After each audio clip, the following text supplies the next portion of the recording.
ও বন্যা পরবর্তী সময়ে জরুরি সুরক্ষা বার্তা।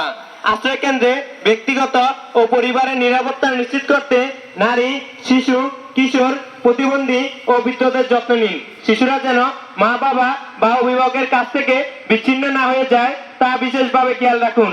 নির্যাতন, সহিংসতা ও যৌন হয়রানি ঘটনা ঘটলে বিনামূল্যে 109 অথবা 999 নম্বরে ফোন করুন।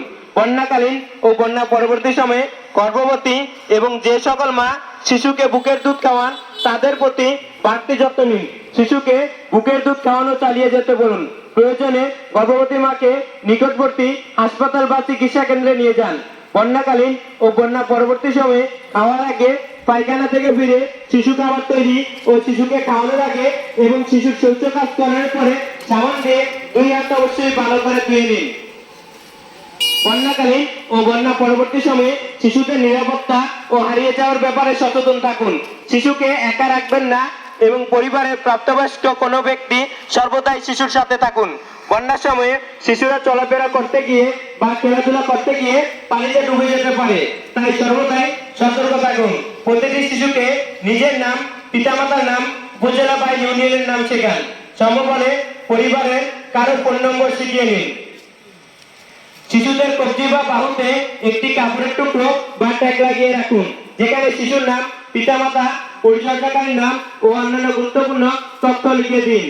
বন্যার সময়ে ডায়রিয়া, আমাশয়, টাইফয়েড ইত্যাদি রোগ প্রতিরোধের জন্য নিরাপদ পানি পান করুন। আক্রান্ত হলে ডাক্তারের সেবা নিন। বন্যাকালীন ও বন্যা পরবর্তী সময়ে কিশোরী ও নারীদের মাসিককালীন স্বাস্থ্য পরিচর্যায় পরিষ্কার সুতি কাপড় অথবা স্যানিটারি প্যাডের ব্যবস্থা রাখুন।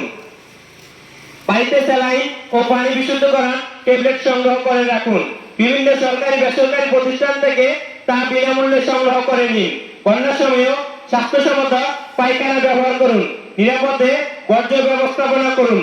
গোসলেও যথাসম্ভব পরিষ্কার পানি ব্যবহার করুন। ময়লা পানি এড়িয়ে চলুন। কাউকে সাপে কাটলে তাকে দ্রুত হাসপাতালে নিয়ে যান এবং জরুরি স্বাস্থ্যসেবা পেতে স্থানীয় চিকিৎসকের পরামর্শ নিন। অসুস্থ হলে স্বাস্থ্যকর্মীর পরামর্শ ও সেবা নিন। স্বাস্থ্যসেবার প্রয়োজনে সরকারি স্বাস্থ্য হেল্পলাইন 16263 নম্বরে কল করুন। গর্ভবতী ও প্রসূতি মাকে স্বাভাবিক খাবারের পাশাপাশি বাড়তি খাবার দিন। নিয়ম অনুযায়ী আয়রন, ফলিক অ্যাসিড ও ক্যালসিয়াম ট্যাবলেট খাওয়ানো নিশ্চিত করুন। বন্যার সময়ও স্বাভাবিক পরিস্থিতির মতোই জন্মের 1 ঘন্টার মধ্যে শিশুকে শাল দুধ খাওয়ান। বন্যার সময়ে গর্ভবতী মা ও নবজাতকের প্রতি বাড়তি যত্ন নিন।